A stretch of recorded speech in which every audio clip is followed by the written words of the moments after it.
The reading this morning is from Exodus 16, verses 1 through 18. The whole congregation of the Israelites set out from Elim, and Israel came to the wilderness of Sin, which is between Elim and Sinai, on the 15th day of the second month after they had departed from the land of Egypt. The whole congregation of the Israelites complained against Moses and Aaron in the wilderness. The Israelites said to them, "If only we had died by the hand of the Lord in the land of Egypt, when we sat by the flesh pots and ate our fill of bread, for you have brought us out into this wilderness to kill this whole assembly with hunger." Then the Lord said to Moses, "I am going to rain bread from heaven for you, and each day the people shall go out and gather enough for that day. In that way I will test them, whether they will follow my instruction or not. On the sixth day, when they prepare what they bring in, it will be twice as much as they gather on other days." So Moses and Aaron said to all the Israelites, "In the evening you shall know that it was the Lord who brought you out of the land of Egypt, and in the morning you shall see the glory of the Lord, because he has heard your complaining against the Lord. For what are we that you complain against us?" And Moses said, "When the Lord gives you meat to eat in the evening, and your fill of bread in the morning, because the Lord has heard the complaining that you utter against him, what are we? Your complaining is not against us, but against the Lord." Then Moses said to Aaron, "Say to the whole congregation of Israelites, 'Draw near to the Lord, for he has heard your complaining.'" And as Aaron spoke to the whole congregation of Israelites, they looked toward the wilderness, and the glory of the Lord appeared in the cloud. The Lord spoke to Moses and said, "I have heard the complaining of the Israelites. Say to them, 'At twilight you shall eat meat, and in the morning you shall have your fill of bread. Then you shall know that I am the Lord your God.'" In the evening, quails came up and covered the camp, and in the morning there was a layer of dew around the camp. When the layer of dew lifted, there on the surface of the wilderness was a fine, flaky substance, as fine as frost on the ground. When the Israelites saw it, they said to one another, "What is it?" For they did not know what it was. Moses said to them, "It is the bread that the Lord has given you to eat. This is what the Lord has commanded. Gather as much of it as you need, an omer to a person according to the number of persons, all providing for those in their own tents." The Israelites did so, some gathering more, some gathering less. But when they measured it with an omer, those who gathered much had nothing over, and those who gathered little had no shortage. They gathered as much as each of them needed. I'm hungry. Yep, We're all hungry. I can see that. You'll have to do something. Me? Why me? Because this is all your fault. That's why. No, it isn't. Yes, it is. You brought us out here. No, I didn't. Yes, you did. You and your grand, stupid idea. It wasn't my idea. So why did you do it? I didn't do it. God did it. You told us everything would be all right. No, I didn't. I had no idea what would happen. But you've wandered about in places like this before. Yep, I've been in the desert more than the rest of you. You knew there would be no food here. Yep, I knew there's not much to eat in a desert.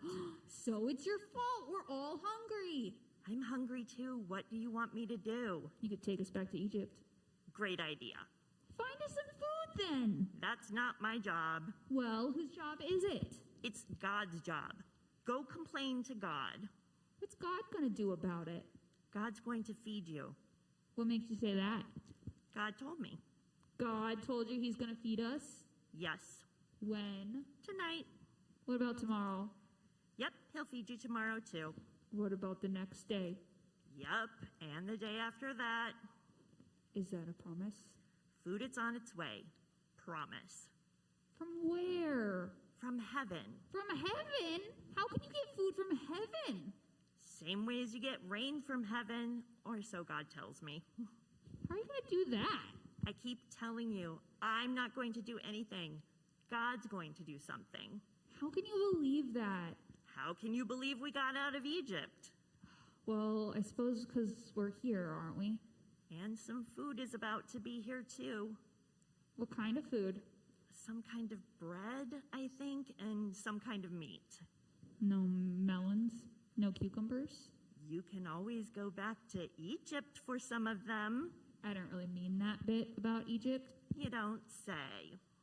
What if there's no bread or meat tonight, or tomorrow, or the next day? Don't blame me.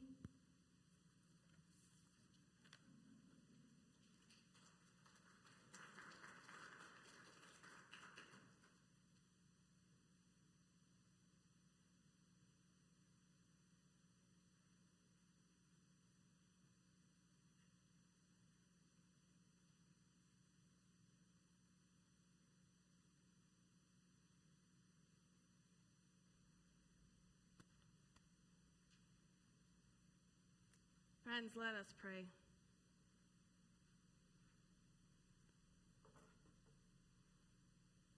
Gracious and loving and holy God, may all of our words and our thoughts and our reflections be a blessing to you this day and every day and always.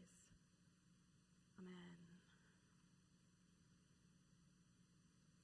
As our story begins today, it's been about 45 days. It's been about 45 days since the Hebrew people left bondage in Egypt. It's been about 46 days since the last plague and the death of the firstborn in all of Egypt, and the first Passover. It's probably been only 60 days since they had met Moses, who was going to lead them out of Egypt for the first time. And since the plague of frogs descended upon Egypt and the Nile turned red. And it's been less than 45 days since they reached the Red Sea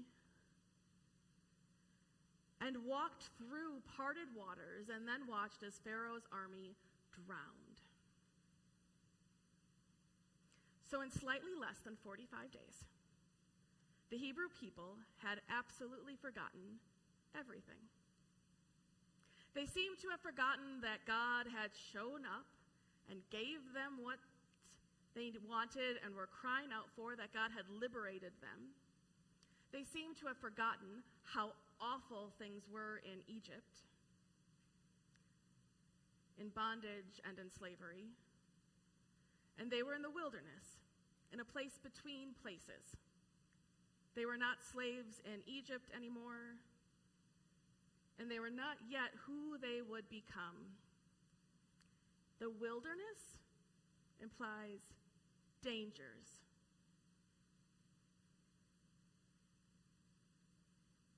And wilds, possibly with no path to go forward, no clear destination in view, where you can't see where you have been and you can't tell where you're going.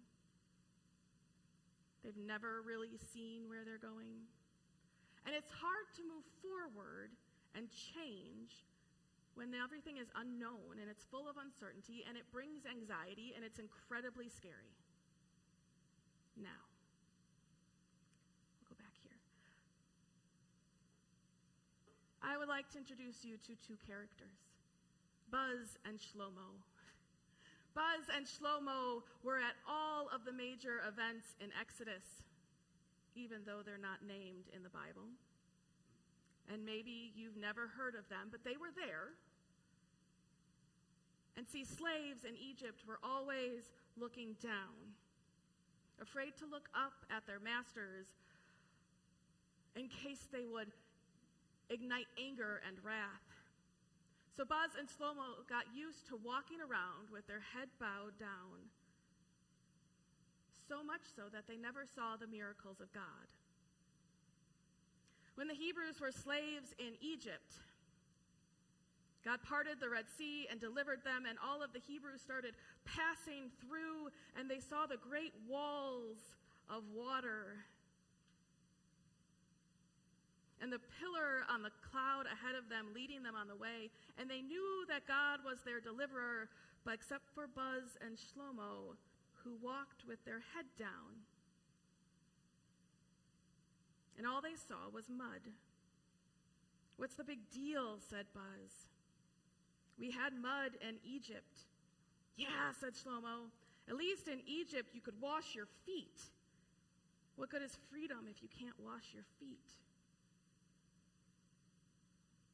And when the Hebrews were hungry, God caused bread to rain down from heaven and fed them. And the Hebrew people looked up and saw the manna falling, and they knew that God was their provider. They gave thanks for God's kindness, except for Buzz and Shlomo. They looked down and saw bread on the ground. "What's the big deal?" said Buzz. "We had bread in Egypt." "Yeah," said Shlomo. "At least in Egypt we had tables to eat on. What good is bread if you have to eat it off the ground?" When the Hebrews were on Mount Sinai, God gave them the covenant and made them his people.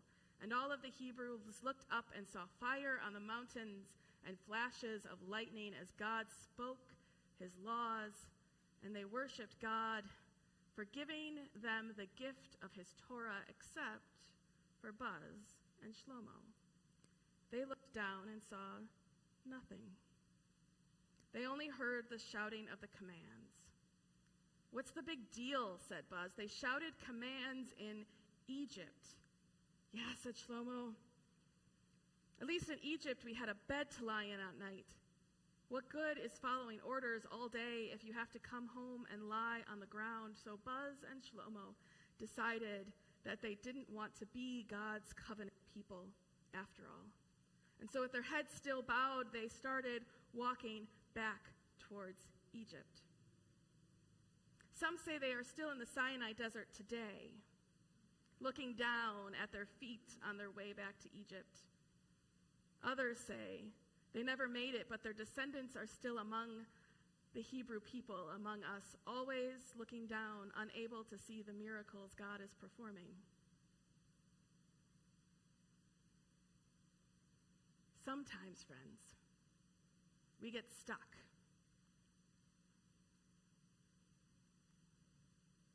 Trapped in mud. I was going to hang out here, but I have a story. I was in Costa Rica, and we decided to go to this beautiful beach that you could only get to by driving over a beach, one beach to the other beach. And it was very specific because at some point the tides were going to rise and you couldn't make it through to get back. We had a timeline, we had places we needed to be, and we had a rear-wheel drive truck, manual. We got stuck in the sand. And I was with another a colleague who was just angry and frustrated that we had gotten ourselves stuck in the sand. We weren't going to make it where we needed to be on time, which, by the way, if you spend time with Costa Rican people, they don't care. Not all of them. That's a generalization. We got stuck, and I felt like he got particularly stuck, and how awful it was that we were trapped there on the beach.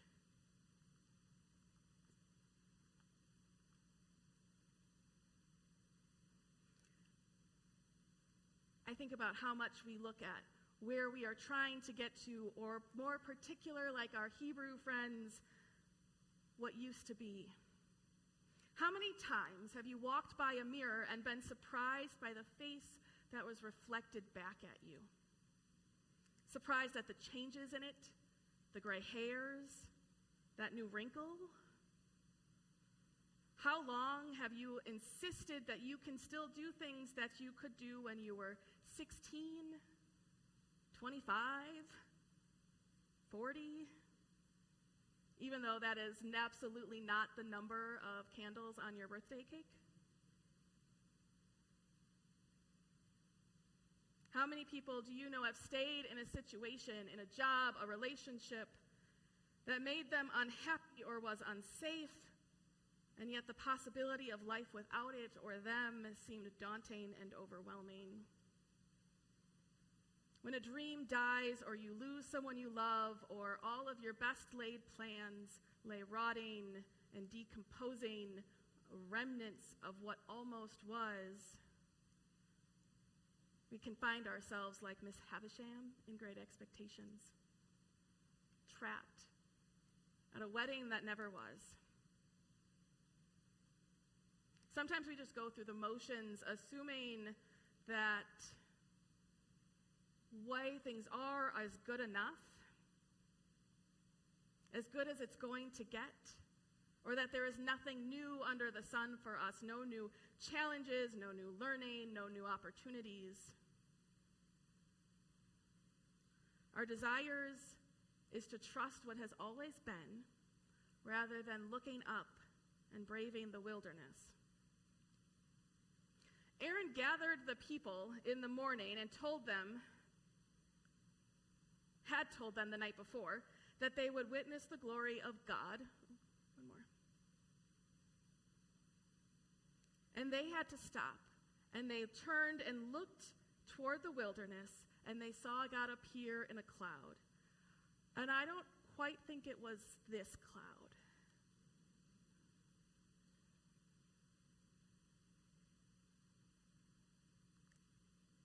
Maybe it was a cloud like that.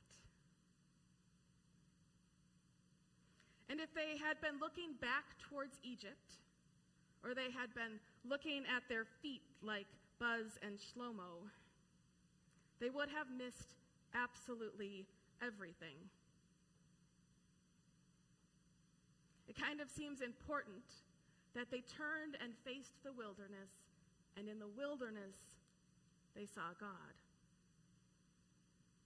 Now, I don't think that God wouldn't have given them bread and quail if they hadn't turned towards the wilderness. But maybe they would have more quickly turned and focused on other explanations, like, this must just be where birds settle this time of year, or it's some stuff and sap that comes off the trees that mix with water that makes it a weird flaky bread. Maybe they would have been more like Shlomo, who was focused on the dirt instead of the bread. When we were stuck with our rear-wheel drive truck in the sand in Costa Rica, we could have sat there and just wallowed in, I don't know, the being stuckness of it all, the not getting somewhere on time. Or we could acknowledge that this too was a beautiful place and make sand creatures. It's a turtle and an iguana. They're not great. Look, I'm not a professional. And see the nature around, and the weird sunset that wasn't orange at all, but blue. Turning toward the wilderness was turning towards the unknown and taking a first step in a direction where there was no trail, and trusting that God would be there to guide them, that God knew the way, and that God would see them to the end. And it was going to be new, and it was going to be different, and it was going to be scary, and it was going to fill them with anxiety. And they were going to complain some more. But God kept showing up. God kept inviting them into this new relationship, and God kept providing them with everything they needed for a wholeness of life and for community to survive and to thrive and to live into new and unexpected ways beyond what they could have even imagined. Sometimes we have to lean into the unexpected, the unexplored, and the unknown. So maybe this year, Egypt, wilderness. Maybe this year, Egypt for you is that you have to not do everything. Maybe this year it's that shoveling snow. You're not as young as you used to be, and you can get someone else to do it. Maybe there is someone in your community, some young person down the street, or a young family in the church with a shovel and an hour of time. Maybe leaning into the uncertainty of that is building a new relationship. Maybe it's leaning into the uncertainty of retirement.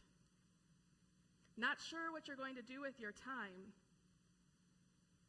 And I bet there are a lot of people who could tell you what to do with your time. And maybe some of those ideas you wouldn't have thought of, and it turns out they nourish your soul. Maybe turning toward the wilderness, toward the unimagined space, is reconciling with a family member or a friend, is taking a risk of inviting someone to lunch or coffee, even church, is trying something new, a new way of doing things, of being open to new possibilities and the possibility of enjoying it, of learning from it, of being strengthened and fed by it. But first we have to turn toward the wilderness. We have to be willing to let go of what was and stop trying to go back, to be open to what the Spirit of God is doing in our lives, in our community, in our church, in our world. But we will miss it if we keep looking down and we keep focused on Egypt. Let us be wilderness people. People who trust God to provide in unimaginable ways, to make a way where there seems to be no path. Let us turn towards and lean into the wilderness and find what God has in store for us, because it may just be beautiful. Beautiful.